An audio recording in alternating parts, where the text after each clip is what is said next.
Isang paalala, ang video na ito ay ayon lamang sa aking sariling pananaliksik. Hindi ko nais na pilitin ang sino man na maniwala sa videong inyong matutunghayan. Kung hindi kayo kumbinsido sa mga impormasyon at taliwas ang inyong paniniwala sa kaalamang aking ilalahad, maaari kayong gumawa ng sarili ninyong pagsisiyasat para sa inyong kakontentuhan. Ang videong ito ay gabay lamang sa mas malalim na kaalaman at pag-intindi at hindi gawa ng isang profesional. Naniniwala ako na malaya tayong magbigay ng opinyon at suhestyon bilang malayang mamamayan ng Pilipinas. Maraming salamat po. The car's pushed up, but it won't charge. Once this light comes on, the car can only go a few kilometers at most. So you've been waiting here since 3 a.m.? Yeah, there's no other way. I woke up at 5:30 this morning just to charge. I can't believe it. As a car vlogger, I never imagined there could be such a huge issue with electric cars. Right now, I'm in Chengdu, trying to charge my electric car at a station. And only after arriving here did I realize I can't charge it. The plug is connected, and when I scan the code, it says the terminal is not operational.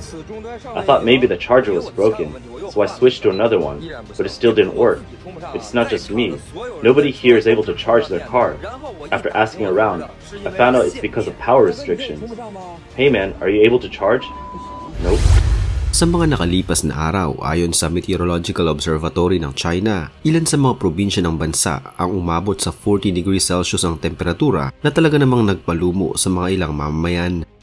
Dahil sa tindi ng init ay nagkaroon ng problema sa supply ng kuryente sa bansa. Malaki ang naging epekto ng pagkawala ng kuryente sa industrial at commercial sector ng bansa. Pero ang masigit na apektado syempre ay yung mga gumagamit ng mga electric cars o vehicles. Bilang resulta, nasa kulang kalahating milyong mga may-ari ng mga electric vehicles ang problemado at nagugulo kung paano nilang i-charge ang kanilang mga sasakyan. Marami na ang mga nag-report na ang mga charging station sa kanilang lugar ay hindi nila magamit sa araw at maaari lamang nila itong gamitin sa tuwing sasapit ng gabi. Ayon sa isang vlogger, ilang araw na umano niyang hindi magamit ang kanyang EV at nagpunta na siya sa iba't ibang mga charging station pero hindi pa din fully charged ang kanyang sasakyan. It's still not working. Power restrictions again, guys. This is the 4th charging station we've tried today and still no luck. It's really frustrating. Sichuan is a major power generating province but still faces power restrictions every summer. Electric car owners like us are just fed up. This charging station is part of the TEL network, so it's usually packed. But look, today there's only our car and no one else.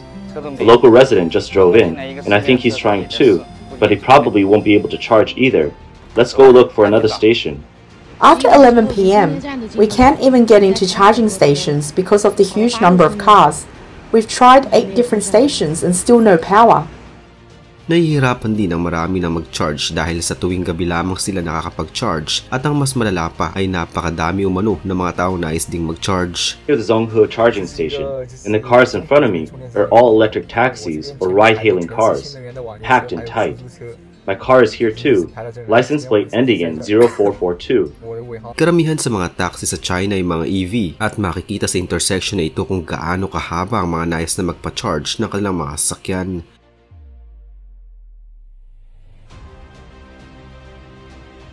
Ang ilan ay naghihintay ng maraming oras bago sila makapag-charge, habang ang iba ay magdamag na naghihintay makargahan lamang ang baterya ng kanilang mga sasakyan. May ilan din na hindi umuwi sa kanilang mga bahay makapag-charge lamang ng kanilang mga sasakyan. Kadalasan pa sa mga charging station, kalahati lamang sa kanilang mga charger ang gumagana, kaya naman ang pila sa kanilang stasyon ay humahaba ng malala. Ang ibang mga may-ari ng EV, nakasanayan na daw nila mula noong August 20 nitong taon na magtrabaho maghapon tapos kinagabihan ay tsaka naman sila magdamag na magbabantay upang ma-charge lamang ang kanilang mga sasakyan.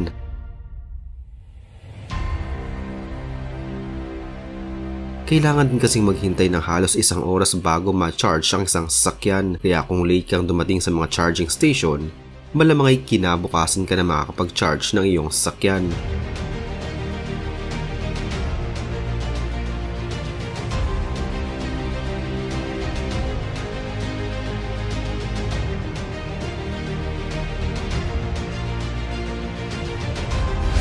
Hindi ito umano ang unang pagkakataon na nangyari ito sa China. Noong taong 2022, dahil din sa sobrang init ng panahon, nagkaroon ng widespread electric restriction at marami sa mga taong natulog at nagpahangin sa mga kalsada. Noong ding taong 2023, pareho din ang nangyari na kung saan hindi din alam ng mga may-ari ng mga EV kung saan at paano nila i-charge ang kanilang mga sasakyan.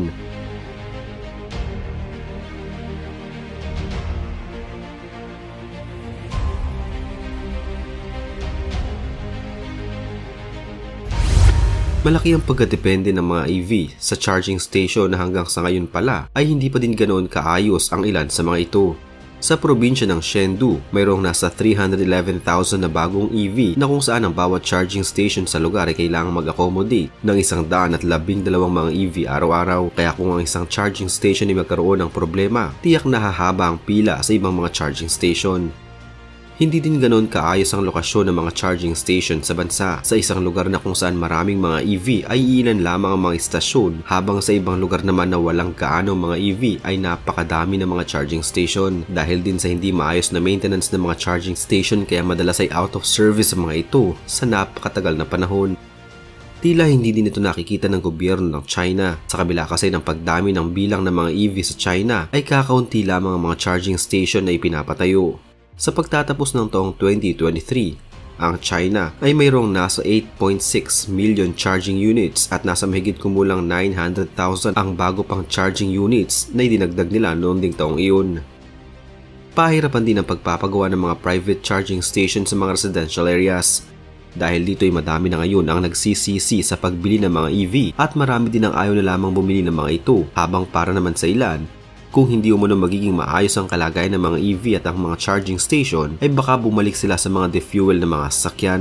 Kahit ang mga charging station operators ay nahihirapan na din dahil sa sobrang init ng temperatura at power restrictions sa China. As someone who's been driving electric cars for 5 years, let me tell you, I'll never buy an electric car again in my life. A range of 420 kilometers in theory, but only 200 kilometers in reality, and 150 kilometers on the highway.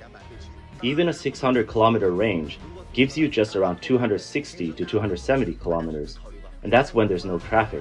If you get stuck in traffic, factor in the towing fee and the time wasted, you do the math. Don't believe the hype that electricity is cheaper than gas. That's all nonsense. Isinusulong ng China ang paggamit ng EV sa kanilang bansa at pagbibigay ng kung ano-anong mga insentibo sa mga taong gagamit at bibili nito. Pero marami pa din ang mas pinipiling gamitin ng mga fueled cars. Ito'y dahil sa repair costs, mahinang baterya at mababang presyong kapag muling ibinenta ang isang electric vehicle. Ang pagpapalit umano ng baterya ng isang electric vehicle ay para ka na ring bumili ng bagong sasakyan. Hindi din umano totoo ang aktual na layo na kayang takbuhin ng isang EV, kadalasan ay mali umano ang mga nakasad sa kanilang mga advertisement. Sa oras na mawalan ka ng karga ng baterya, mahirap umanong maghanap ng charging station.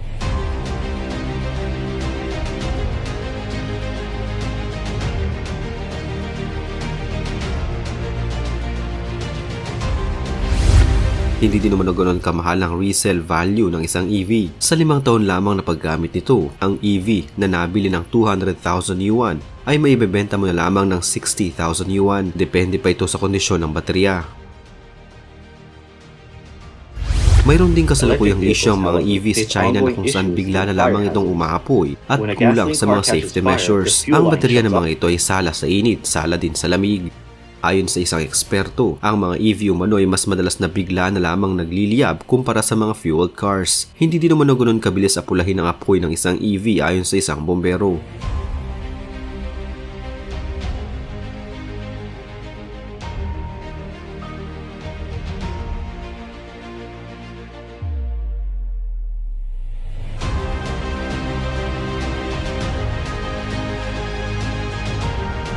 Pero sa kabila nito, sa pilitan pa ding isinusulong ni Xi Jinping ang paggamit ng EV at ayon din sa ulat, hindi umano dahil sa concern ng China sa kapaligiran kaya hinikayat nito ang kanyang mga mamayan na gumamit ng mga electric vehicles.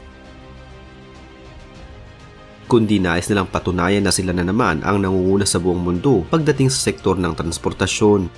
Ayon pa kay Xi Jinping, ito umano ang pinakamahusay na paraan upang i-transform ang China mula sa pagiging major automotive country patungo sa isang automotive superpower na bansa.